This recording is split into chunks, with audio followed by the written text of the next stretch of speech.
Lying behind the Nigel Farage problem is an issue of freedom of speech. And I don't particularly like what Nigel Farage says or does. I like the way he says it. I think he's an extremely fine performer, but I think he harps on about one subject, and he's great at that. I don't agree with him, but I think he's a great performer.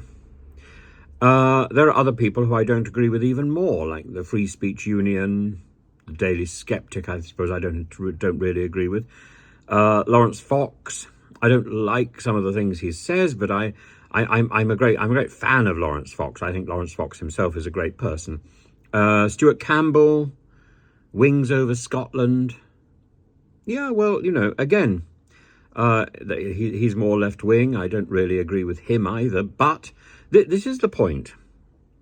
Whether I agree or don't agree with these people, I do promote their ability to say what they say without being scared off or threatened.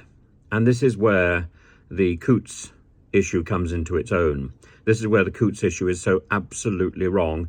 And actually, it divides into two issues. Number one, does a shop have a right not to serve you if it doesn't like you? Well, yes, if it's a private shop, it does.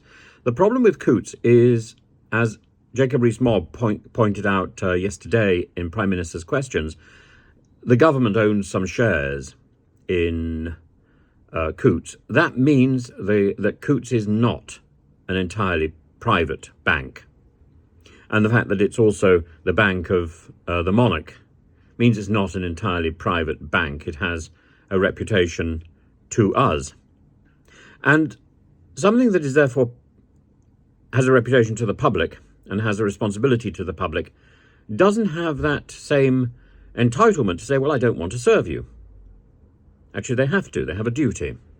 And it's a fundamental right as well, I think, in this country to have a bank account. It's about our financial identity. So Coutts, I think, has demonstrated a definition of censorship and professionalism which is utterly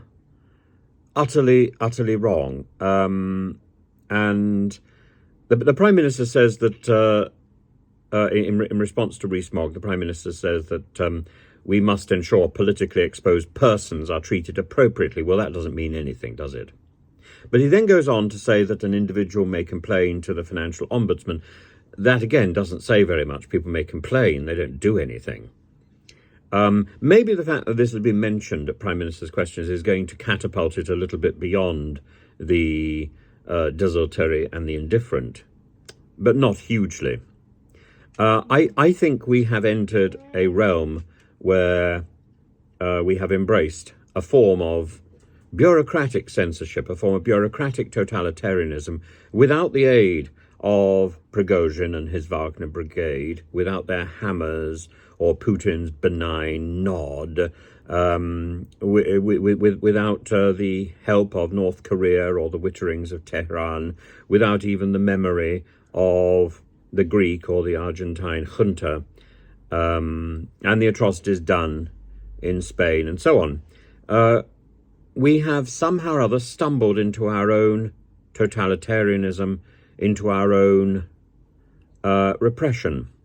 And I think that's why the Farage story is so important. It shouldn't matter what you say or what you do.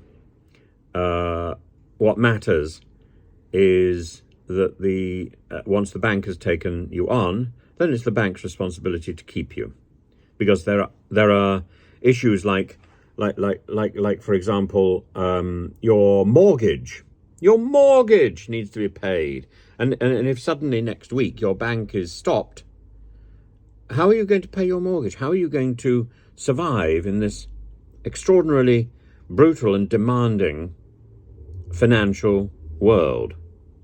It's not possible to survive, particularly when the government has encouraged everybody to operate from their bank. The other day, the government had said how if you've got a £50 note an old £50 note, you can exchange it in the post office or in the bank. Well, I tried the post office, and the post office, a number of post offices told me, well, we don't do that. We don't do that. Well, fine. In the end, I gave up and I went into a bank, and the bank said, well, they would only do it if I had an account there. So I found a bank where I did have an account, and they couldn't find me. Quite extraordinary. I didn't have one of their bank cards on me at the time. And they did eventually identify me and find me. And they did eventually exchange the money, but only by putting it in my account and then taking it out. And that wasn't the impression that the government gave. So I think the problem really is that we have a tyranny of bureaucracy, and it doesn't really matter what Westminster says or does. The bureaucrats are in charge, and the bureaucrats are venomous. Beware.